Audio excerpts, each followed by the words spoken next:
តែបងប្អូនអរគ្នានេះលទ្ធផលខ្ញុំជួយថៃនេះណាថៃ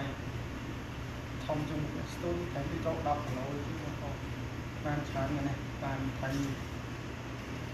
ច្រើនមែនតើហើយនេះឡើងទៅបងប្អូនហើយតាមទៅក្បែរទៀតអានេះខាងច្រើន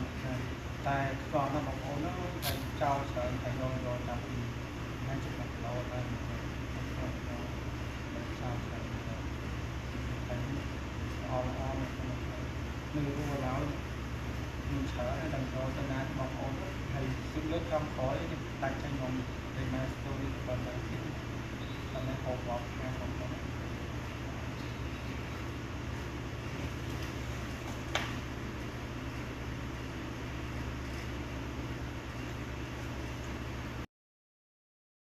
តែបងប្អូនអរគ្នានេះលទ្ធផលខ្ញុំជួយថៃនេះណាថៃធំជាងស្ទូនតែពីចូល10គីឡូជាងបងប្អូនបានច្រើនណាស់បានថៃច្រើនមែនតើហើយនេះ